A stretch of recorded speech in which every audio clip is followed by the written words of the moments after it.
Sindhi reaction video में आऊं अव्हांखे भलीकार चवां थो। हिन वीडियो खे स्टार्ट करण खां पहिरियां अव्हां सभिनी खां हिकु दरख़्वास्त आहे त वीडियो खे लाइक कंदा ऐं चैनल खे सब्सक्राइब कंदा। अचो त अॼु जे वीडियो जी तरफ़ हलो। अफगानिस्तान। अचानक ऐसा क्या हुआ कि सारी कबाइली औरतें सड़क पर एहतजाज करने निकल गईं। दुनिया भर के सारे जर्नलिस्ट ने इसको कवर करना शुरू कर दिया। अफगानिस्तान। आज की इस हैबतनाक वीडियो के बारे में मैं आपको बताता हूँ। 24 अक्टूबर 2015 एक वीडियो इंटरनेट पर अपलोड होती है। वीडियो इतनी खौफनाक होती है कि वो कुछ ही घंटों में पूरी दुनिया में वायरल हो जाती है। वीडियो में देखा जा सकता है कि एक गड्ढा यानी एक होल सख्त और पथरीली जगह पर खुदा हुआ है। वो गड्ढा इतना तंग है कि मुश्किल से कोई एक इंसान उसमें आ सके और अगर कोई चला जाए तो वापस भी नहीं निकल सकता। वीडियो में नजर आता है कि उस गड्ढे में एक लड़की को डाला गया है और वो अपने कंधों तक उस गड्ढे में फंसी हुई है ताकि ना वो भाग सके, ना अपना मुंह बचा सके और ना ही कुछ और कर सके, बस फंसी रहे। उस गड्ढे के इर्द गिर्द कुछ मर्द खड़े हैं जिनके हाथों में बड़े बड़े पत्थर हैं जो वो उस लड़की को मार रहे हैं। सबसे दर्दनाक बात यह है कि उस लड़की के बाप को वहां पर जबरदस्ती खड़ा किया गया है ताकि वो देखे कि बकौल तालिबान के ऐसी औलाद का क्या हशर होना चाहिए। सामने हजारों लोगों का मजमा खड़ा है कि ऐसे में एक शख्स फोन निकालता है और ये सब कुछ रिकॉर्ड करने लग जाता है। 24 अक्टूबर के उस दिन जो वीडियो रिकॉर्ड होती है वो एक फोन से दूसरे फोन और फिर पूरे इंटरनेट पर फैल जाती है और ये दुनिया की खौफनाक वीडियोज में से एक बन जाती है जो अफगानिस्तान से रिलीज हुई है। ये वीडियो उस वक्त की अफगान गवर्नमेंट को फोर्स करती है कि वो ये एक्सेप्ट करें कि ये सब कुछ उन्होंने करवाया है, मगर वो इनकार कर देते हैं। लेकिन ये वीडियो एक प्रूफ बन जाती है उन लाखों लोगों के लिए कि जिनको शायद इस गांव का नाम भी आज तक नहीं पता था और वो ये सब कुछ देख रहे थे कि ये कैसा निजाम इंसाफ है जो खुलेआम ये सब कुछ होने दे रहा है और सामने खड़े हजारों लोग सब कुछ देख रहे हैं लेकिन कुछ नहीं कर रहे। इस लड़की का नाम रुखसाना है और ये 19 साल की थी। इस पूरी कहानी में एक औरत है जो बाद में मंजरे आम पर आई और उसने सारी कहानी बता दी। लेकिन इस वाकये को समझने के लिए कि ये सब क्यों हुआ और कैसे उस लड़की का बाप वहां खड़ा खामोशी से ये सब कुछ देखता रहा, हमें वक्त में थोड़ा सा पीछे जाना होगा। अफगानिस्तान के बीचों बीच एक प्रोविंस है जिसका नाम है गौर। वहाँ के लोगों के लिए भी ये मुल्क का सबसे दूर दराज और एक खुद मुख्तार इलाका माना जाता है। ये जगह ऊंचे ऊंचे पहाड़ों से घिरी हुई है और सालों तक अफगान हुकूमत का कंट्रोल यहाँ तक पहुँच नहीं सका। इस प्रोविंस का कैपिटल जिसका नाम फिरोजको है काबुल से सैकड़ों मील दूर है। इर्द गिर्द के बहुत से गांव तो ऐसे हैं जहां पहुंचना बेहद मुश्किल है। रास्ते बेहद खराब हैं और मुश्किल मौसम अक्सर यहां तक पहुंचना और भी मुश्किल बना देता है। उससे आगे लोकल लोगों की अपनी आर्मी, ट्राइबल लीडर्स और तालिबान कमांडर्स की अपनी कोर्ट्स और अपने कवानीन होते हैं जिसके तहत वो सजा और इंसाफ का फैसला सुनाते हैं। यही वो दुनिया थी जहां रुखसाना पैदा हुई तकरीबन 1996 में फिरोजको के छोटे से इलाके गलमीन में। इस इलाके के बहुत से लोग किसान थे और रुखसाना का बाप भी उनमें से एक था। रुखसाना अपने बाप की दूसरी औलाद थी और यहाँ एक बात है जो बताना बहुत जरूरी है। रुखसाना स्कूल जाती थी, एक लोकल स्कूल में तकरीबन 8 साल तक जाती रही। ये बात बताना इसलिए जरूरी है क्योंकि ये एक ऐसा इलाका था जहां लड़कियों को घर तक महदूद रखा जाता था, खास तौर पर तालिबान कंट्रोल वाले इलाकों में। तो ऐसे में रुखसाना का स्कूल जाना अपने आप में एक बहुत बड़ी बात थी। कुछ वक्त के लिए ही सही, लेकिन रुखसाना की जिंदगी उस गांव के हिसाब से एक नॉर्मल जिंदगी थी, मगर इसमें से कुछ भी उसे आगे आने वाले वक्त से बचा नहीं सका। जब रुखसाना सिर्फ 13 साल की थी तो उसकी फैमिली ने उसकी शादी तय कर दी। वो इंसान कोई जान पहचान वाले लोगों में से नहीं था और ना ही वो कोई जवान लड़का था, बल्कि एक ऐसे आदमी से रुखसाना की शादी तय कर दी थी जो उससे उम्र में काफी बड़ा था। मगर इससे ज्यादा हैरत की बात ये थी कि उस इंसान के दोनों हाथ और दोनों टांगे कट चुकी थी। रुखसाना की रजामंदी कभी पूछी ही नहीं गई। इस तरह के गाँव में शादी का फैसला फैमिलीज खुद करती हैं। जिस इंसान ने पूरी जिंदगी गुजारनी है उसकी रजामंदी पूछना गुनाह समझा जाता है। रूरल अफगानिस्तान में फोर्स चाइल्ड मैरिजेस आम समझी जाती रही हैं, खास तौर पर जहां अफगान हुकूमत के बजाय तालिबान कोर्ट्स फैसला करती हैं। रुखसाना ने साफ इनकार कर दिया दिया और ना सिर्फ उसने इनकार किया बल्कि वो वहाँ से भाग गई अपने ही हम उम्र लड़के के साथ जिसे वो खुद पसंद करती थी। उस लड़के का नाम था मोहम्मद गुल। वो इस उम्मीद में भागे थे कि शायद वो कहीं दूर एक नई जिंदगी शुरू कर लेंगे। वो जानते थे कि उन्होंने अगर ये बात घर वालों के सामने कर दी तो उन्हें मार दिया जाएगा, लेकिन वो ज्यादा दूर जा नहीं सके। अफगान सिक्योरिटी फोर्सेज ने उन्हें पकड़ लिया और रुखसाना को उसके घर वापस भेज दिया। उसका अपना फैसला खुद करने की पहली कोशिश नाकाम हो गई और वो दोबारा उन्हीं लोगों के कंट्रोल में आ गई जिन्होंने उसकी शादी तय की थी। उसके बाप ने इसके बाद भी इरादा नहीं बदला और उसकी किसी दूसरी जगह शादी तय कर दी, फिर से एक बड़े उम्र के आदमी के साथ। फिर से एक ऐसा फैसला मुसल्लत कर दिया गया जिसमें रुखसाना की अपनी मर्जी शामिल नहीं थी और वो दूसरी दफा भी भाग गई मोहम्मद गुल के साथ। इस बार वो एक दूसरे गाँव की तरफ भागे थे इस उम्मीद में कि शायद इस बार उन्हें नहीं पकड़ा जाएगा, मगर अब की बार भी वो रास्ते में पकड़े गए। लेकिन इस बार जिसने रुखसाना की दूसरी कोशिश रोकी थी वो उसकी कहानी में कोई नया शख्स नहीं था। उसका नाम मुल्ला यूसुफ था, गौर के उसी इलाके का एक लोकल तालिबान कमांडर। ऐसी जगहों पर तालिबान कमांडर सिर्फ एक मिलिट्री फिगर नहीं होता, वो अक्सर पुलिस भी होता है, जज भी होता है और जेलर भी। वो जो चाहे फैसला सुना सकता है। मुल्ला यूसुफ का रुखसाना के घर से पहले भी ताल्लुक था। रिपोर्ट्स के मुताबिक उसने पहले भी कई बार रुखसाना के घर वालों को रिश्ता भेजा था अपने भाई के लिए, मगर हर बार फैमिली ने इनकार कर दिया था। जब दूसरी दफा रुखसाना और मोहम्मद गुल भागते हुए पकड़े गए तो वो मुल्ला यूसुफ के ही बंदे थे जिन्होंने इनको पकड़ा।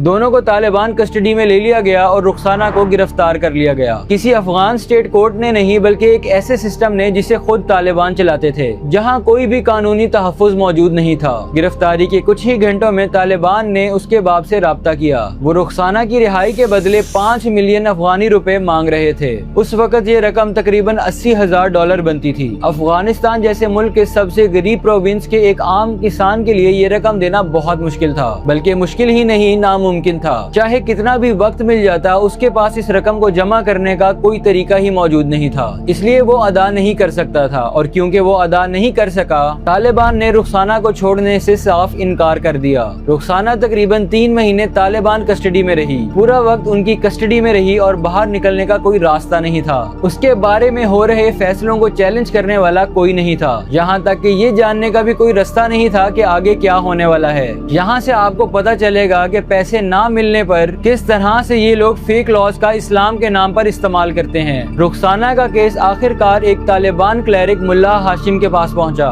मुल्ला हाशिम को ही तय करना था कि अब रुखसाना के साथ क्या होगा। कोई वकील उसकी तरफ से नहीं बोला, कोई मौका नहीं मिला अपनी सफाई पेश करने का और ना ही कोई अपील। ऐसा कुछ भी नहीं था जो अफगानिस्तान की ऑफिशियल अदालतें और इंटरनेशनल मीडिया में एक कानूनी प्रोसेस कहलाता। ये एक कैंगरू कोर्ट थी, एक ऐसी सुनवाई जहां फैसला पहले से मौजूद होता है और पूरी कार्रवाई सिर्फ ये दिखाने के लिए होती है कि सब कुछ कानूनी तौर पर हुआ है। मुल्ला हाशिम ने रुखसाना को जिना का मुजरिम करार दे दिया। उसका जुर्म ये था कि वो एक ऐसे लड़के के साथ भागी है जो उसका शौहर नहीं था, इसीलिए उसने जिना किया। इसी बुनियाद पर उसे संसार यानी पत्थर मार मार के मौत दी जाएगी की सजा सुना दी गई। यहाँ एक लम्हे के लिए रुकना जरूरी है। अफगानिस्तान के ऑफिशियल कॉन्स्टिट्यूशन और उस वक्त के कवानीन के मुताबिक स्टोनिंग यानी संसार करना गैर कानूनी था। मुल्क की अदालतें इसे कानूनी सजा तस्लीम ही नहीं करती थी। डॉक्यूमेंट्स पर कहीं भी ये जायज सजा नहीं थी, मगर ऐसे गाँव में कागज की कोई हैसियत नहीं होती। यहाँ तालिबान कमांडर्स और क्लरिक्स इस्लामिक लॉज की तशरीह खुद नाफिज करते थे, हथियारबंद आदमियों के साथ, और अमली तौर पर उनके फैसले काबुल में लिखी किसी भी चीज से ज्यादा मायने रखते थे। 25 अक्टूबर 2015 फिरोजको से तकरीबन 45 किलोमीटर शुमाल में एक छोटा सा गाँव। लोकल अफगान ऑफिशियल्स ने बाद में इस जगह और तारीख दोनों की तस्दीक की। जो खौफनाक वाकया अब होने वाला था वो सालों में सबसे ज्यादा रिपोर्ट होने वाली तालिबान एग्जीक्यूशंस में से एक बन गया। इसलिए नहीं कि ये कोई अनोखी बात थी, बल्कि इसलिए क्योंकि इस बार कोई इस सब वाकये की वीडियो भी बना रहा था। संसार वाला अमल शुरू होने से पहले ही रुखसाना को एक ऐसे गड्ढे तक ले जाया गया जो पहले ही सख्त पथरीली जगह में खोदा जा चुका था। वो गड्ढा बस इतना गहरा था कि उसके कंधे और सर जमीन से ऊपर रह गए। ये कोई इत्तेफाक नहीं था, बल्कि संसार किए जाने से पहले इस तरह का दबाना जानबूझकर किया जाता है ताकि इससे भागने का कोई मौका नहीं मिले। इसके बाप को यहाँ खड़ा किया गया ताकि वो ये देखे। गड्ढे के इर्द गिर्द तकरीबन 10-12 मर्द खड़े हुए, हाथों में बड़े बड़े पत्थर लिए हुए। उसके सामने एक बहुत बड़ा लोगों का हजूम जमा था, मगर अफसोस ये है कि उनमें से किसी ने भी उनको रोकने की कोशिश नहीं की। वो सब खड़े रहे और तमाशा देखते रहे, और उन्हीं लोगों में से किसी ने अपना फोन निकाल लिया और रिकॉर्ड करना शुरू कर दिया। फुटेज में दिखाया गया कि मर्द उस पर बार बार पत्थर फेंक रहे हैं, सिर्फ थोड़ी सी ही दूरी से, और रुखसाना की चीखें पूरी वीडियो में सुनाई देती हैं।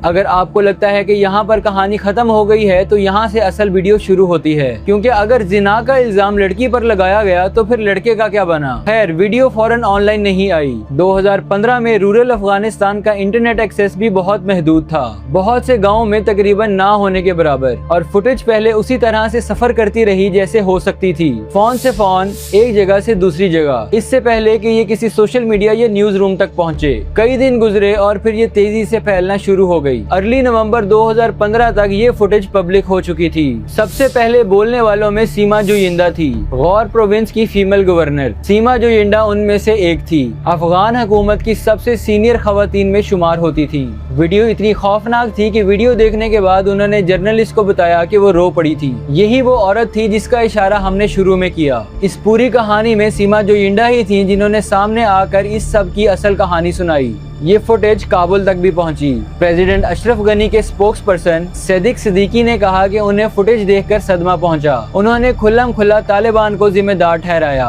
और इसे इस्लाम के नाम पर किया गया क्राइम अगेंस्ट ह्यूमैनिटी कहा। गनी के दफ्तर ने बाद में एक ऑफिशियल बयान जारी किया जिसमें इस कत्ल को एक्स्ट्रा जुडिशल यानी अफगान हुकूमत के तस्लीम शुदा किसी भी कानून से बाहर और अन इस्लामिक दोनों कहा गया। गवर्नमेंट ने गौर में एक डेलीगेशन भेजने का फैसला किया ताकि इस सब का जायजा लिया जा सके। वुमेन राइट्स एक्टिविस्ट जिसमें लैला हैदरी और फरंगिस शाह शामिल थीं, ने इस लम्हे को इस्तेमाल करते हुए एक तल्ख हकीकत की तरफ इशारा किया। उसका कहना था कि रुखसाना की मौत कोई अकेला वाकया नहीं था, ये उस बड़े पैटर्न का एक दिखता हुआ हिस्सा था जो शायद वहाँ अक्सर होता रहता है। कुछ वक्त के लिए तकरीबन सब लोग, ऑफिशियल्स, एक्टिविस्ट और इंटरनेशनल मीडिया एक ही बात पर मुत्तफिक नजर आए कि जो रुखसाना के साथ हुआ वो हैवानियत थी, मगर ये इत्तेफाक ज्यादा देर तक नहीं चल सका। तालिबान का जवाब कहानी को एक ऐसी तरफ ले गया जिसकी उम्मीद किसी ने भी नहीं की थी। उन्होंने ये नहीं कहा कि स्टोनिंग उनकी इस्लामिक लॉज की तशरीह के मुताबिक जायज सजा नहीं है, बल्कि उसके उलट ट्विटर पर पब्लिश होने वाली पोस्ट में तालिबान रिप्रेजेंटेटिव ने खुल्लम खुल्ला इस प्रैक्टिस का दिफा किया।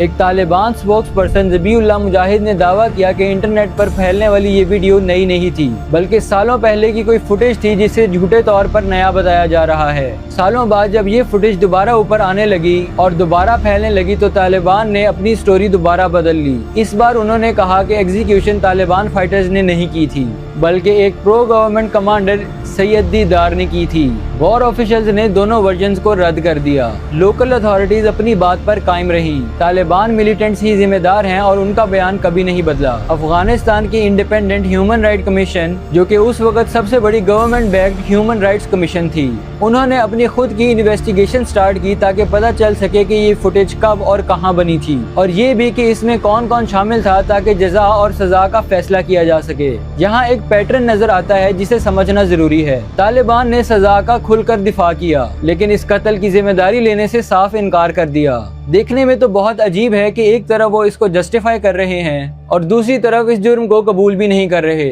लेकिन जब आप इस सब के पीछे की स्ट्रेटेजी देखते हैं तो सब समझ आ जाता है। असल में वो खुद को इस कत्ल पर खड़े होने वाले इंटरनेशनल दबाव से दूर रख रहे थे, बिना अपने नजरिए और उस पैरेलल सिस्टम से पीछे हटे जिसने तालिबान के लिए ऐसे किलिंग्स का रास्ता बनाया। अब बात करते हैं मोहम्मद गुल की। जब रुखसाना को संसार कर दिया गया तो सबसे बड़ा ये सवाल था कि उस लड़के मोहम्मद गुल का क्या बना। बहुत से लोगों को लगता है कि उसे भी वही सजा दी गई होगी जो रुखसाना को दी गई थी, लेकिन ऐसा नहीं है। कंटेम्प्रेरी रिपोर्ट्स के मुताबिक उस लड़के को मौत की सजा नहीं दी गई। तालिबान ने उसे सिर्फ चंद कोड़े मार कर रिहा कर दिया। इसके बाद उसकी जिंदगी पर कोई तस्दीक शुदा मालूमात सामने नहीं आई। लेकिन यहाँ एक बहुत अहम बात समझना जरूरी है, और अगर उनके मुताबिक दोनों ने एक ही तरह का गुनाह किया था तो फिर दोनों के साथ मुख्तलिफ सलूक क्यों किया गया। एक को पत्थर मार मार के सबके सामने कत्ल कर दिया गया, जबकि दूसरा जिंदा घर लौट गया। ह्यूमन राइट्स ऑर्गेनाइजेशन और रिसर्चर्स ने बार बार इस पहलू की तरफ इशारा किया है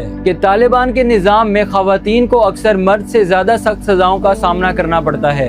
ये सिर्फ रुखसाना की कहानी नहीं है, बल्कि अफगानिस्तान में दर्ज कई दूसरे वाकयात में भी यही पैटर्न नजर आता है। इसलिए रुखसाना का केस सिर्फ एक कत्ल की कहानी नहीं था, बल्कि वो उस दोहरे मयार की दास्तान बन गया जहाँ एक ही इल्जाम में औरत और मर्द के इंसाफ का पैमाना सेम नहीं था। इसी रवैये ने इस वाकया को पूरी दुनिया में इंसानी हकूक की बहस का एक हिस्सा बना दिया। 7 महीने पहले मार्च 2015 में 27 साल एक खातून फरखंदा मलिक ज़ादा को काबुल के बीचों बीच दिन के उजाले में एक हजूम ने मार मार कर हलाक कर दिया था। उस पर इल्जाम था कि उसने कुरान का नुस्खा जलाया है। ये इल्जाम झूठा था। बाद में साबित हो गया कि ऐसा कभी हुआ ही नहीं था। लेकिन अब उस फरखंदा जो मर गई है उसे कौन वापस लाए? रुखसाना के बरक्स फरखंदा को तालिबान ने नहीं मारा, उन्हें एक हजूम ने मारा। अलग कातिल, मुल्क का एक बिल्कुल अलग हिस्सा और हालात भी बिल्कुल मुख्तलिफ। मगर दोनों केसेस के नीचे वही एक मसला था। एक लड़की जिस पर मजहबी या इखलाकी कवायद तोड़ने का इल्जाम लगा हो, उसके पास कानून की तरफ से तकरीबन कोई तहफ़्फ़ुज़ नहीं होता, चाहे वो झूठ ही क्यों ना हो।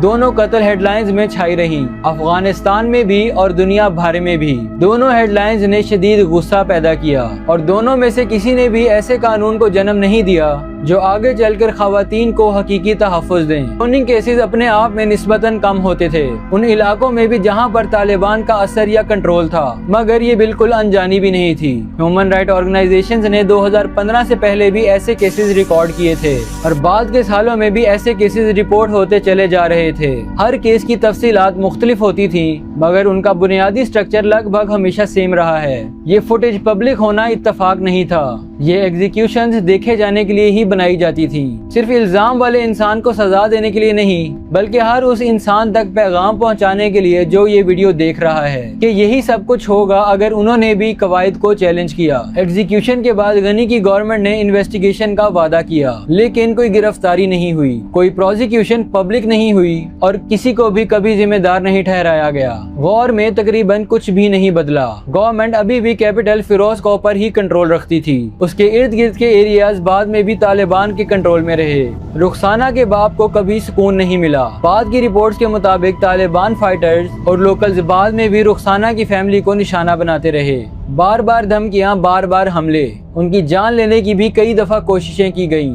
आखिरकार अपनी जान के खौफ से रुखसाना का बाप बाकी बच्चों के साथ फिरोज को छोड़कर चला गया, इस उम्मीद में कि वो कैपिटल चले जाएंगे जहां हुकूमत का कुछ न कुछ असर रसूख था और उन्हें वो तहफ़्फ़ुज़ मिल सके जो गांव नहीं दे सका। रुखसाना की मौत के तकरीबन 6 साल बाद सब कुछ बदल गया।